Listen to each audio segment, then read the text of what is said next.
Welcome back to Askewed Reviews. And like I'm doing throughout this week, some of my reviews are of a theme, and that theme is How is this a movie? And today's movie is the 1994 film Tammy and the T Rex. Here is your trivia question for today. In the last scene of this film, what form does Michael appear as? So let's say you're an average high school boy, but you are head over heels for a girl named Tammy also at your school. Now, the only thing stopping the two of you from having a happy relationship is Tammy's ex, Billy, who is a complete psychopath. One night, while you and Tammy are having a good time, Billy and his friends show up and kidnap you and then drop your ass off in the middle of nowhere, which ends up being an animal wildlife preserve. While trying to figure your way out of there, you are attacked by a lion, but luckily you are found and brought to the hospital. Unfortunately for you, a mad scientist and his assistant decide that your comatose body is perfect for their experiment.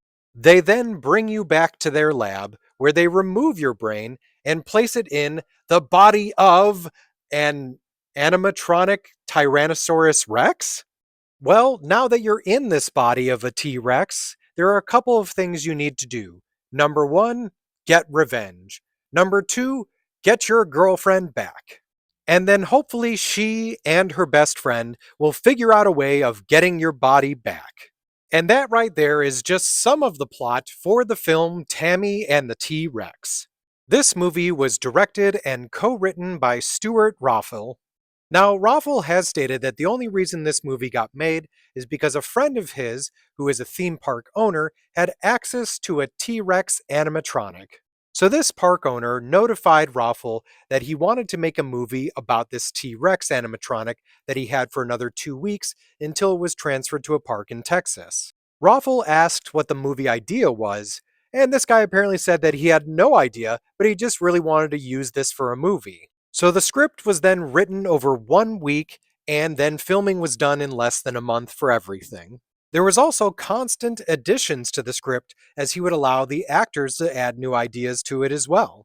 To save on money for filming, all locations were within 25 minutes of the director's house.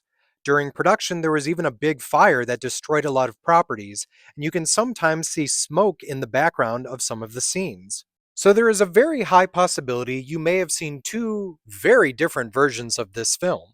The one that originally came out to audiences was very tame.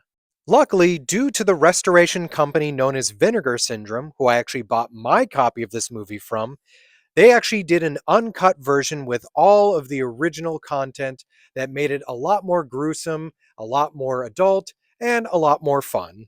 One thing that was also added back into the uncut version is the original title of the film, which was Tanny and the Teenage T Rex. In fact, in this uncut version, you actually see that Denise Richards' character does show up as Tanny in the credits. The other main character of Michael is played by Paul Walker. Walker, by the way, is also Stuart Rothel, the director's either great grandson or just grandson. Also, during filming, Denise Richards and Paul Walker did actually date. As the eccentric character of Dr. Wackenstein, you have Terry Kaiser, who you probably recognize from a lot of small roles, but the one he's probably known for the best is being a corpse, as he was in fact Bernie from the Weekend at Bernie's films. As his assistant Helga, you have actress Ellen Dubin, who is primarily known for her voiceover work.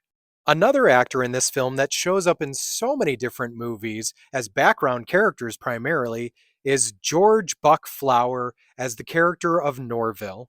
Another actor who's popped up in so many movies is Sean Whalen, who plays the character of Weasel. Now, horror movie wise, his most recognizable role is probably as Roach from The People Under the Stairs. Side note, by the way, Whalen was brave enough to make his own film last year called Crust. I definitely recommend checking it out if you get a chance. Another face that might be familiar to you is John Franklin, who plays the character of Bobby. Now, what Franklin horror movie wise is probably most well known for is Isaac from Children of the Corn. One last familiar face from this film is Efren Ramirez, who made his acting debut in this movie as the Pizza Boy, but you probably know him better as Pedro from Napoleon Dynamite. If you've ever played the video game from 2022 called High on Life, you may or may not know this, but you can watch the entire film of Tammy and the T Rex within this game. The movie, by the way, was entirely filmed in California. So when it comes to the film Tammy and the T Rex, this movie obviously is not a great movie, but it is still fun and entertaining. And it's silly and ridiculous as well. If you've ever enjoyed trauma movies, this definitely feels like it could have been made by them. So I'm going to give this film a 3 out of 5. And if you enjoyed it, other movies I recommend checking out are Reanimator, Freaked, The Velocipaster, and The Toxic Avenger. Now it's time to answer the trivia question from the beginning of this episode. In the last scene of this film, what form does Michael appear as? So, spoilers by the way, just in case you haven't actually watched the film yet, but at the end of the movie, he's not in the animatronic T Rex body, he's not in his own body, he is in fact just a brain in a bowl. Now, mind you, the liquid that he's in and the electrodes connected to him allow him to, one, through some sort of system, be able to speak using his actual voice, and two, through the use of a camcorder, he can see stuff around him. Now, until they can find him a new body, Tammy does love him enough to still give him sexy dances while he's in this form. Here's something really funny in dealing with how those two characters end in this film. Number one, as of 2024, Denise Richards primarily makes her money as a cam girl. And then there's Paul Walker, who unfortunately passed away a few years ago, but to this day, his voice is still used in movies and in video games. So, in kind of a creepy way, this movie sort of predicted their futures. I hope you enjoyed this episode of Askewed Reviews.